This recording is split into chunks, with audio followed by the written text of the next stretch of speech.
Hello Hobbitses and welcome to another Screen Rant video with me, Greg Elliott. We're pretty excited about the Lord of the Rings Second Age Amazon series, so we thought it'd be fun to dive back into Tolkien's world and talk about why Peter Jackson adapted both The Hobbit and The Lord of the Rings, but never did the Silmarillion. And I'm just gonna go ahead and apologize in advance if I mispronounce anything, guys, but these Tolkien words are really tough. Okay, so for those of you not in the know, after completing The Lord of the Rings in 1954, Tolkien returned to his notes and plans for his long-planned third release, The Silmarillion, some of which were decades old, but unfortunately, he died before he was able to complete it. His son Christopher ended up finishing it, and The Silmarillion was released in 1977.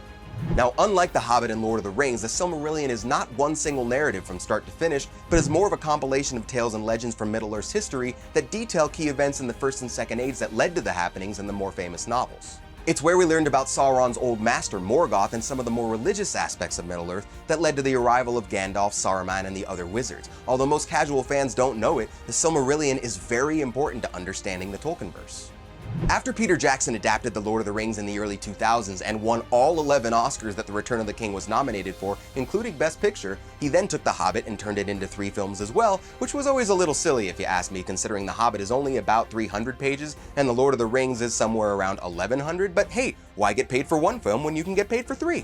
Anyway, many would have thought that adapting the Silmarillion would have been the next logical step to turn into a film, but there's basically been no movement on this and it all comes down to the movie rights. Just like all the issues with Marvel and Sony, the rights to the Silmarillion are under different ownership than the other two. The Hobbit and the Lord of the Rings film rights were sold in the 60s and they're now owned by the Tolkien Enterprises licensing company. But the Silmarillion was never part of that deal, and it's been under the control of Tolkien's posthumous estate, which up until a few years ago was run by Christopher Tolkien. Christopher has always been notoriously protective of his dad's work, and he's persistently refused to sell the rights to the Silmarillion. He was also not a fan of the Peter Jackson films, saying that they, quote, eviscerated the books by turning them into commercialized action blockbusters. But maybe not all hope is lost. At the end of 2017, Christopher resigned as the director of the Tolkien estate, so the chances of a Silmarillion movie are in a way better than they've ever been. Amazon announced their Lord of the Rings Second Age series around the same time, so maybe the door is now open to more screen adaptations of Tolkien's stuff, particularly those set before The Hobbit.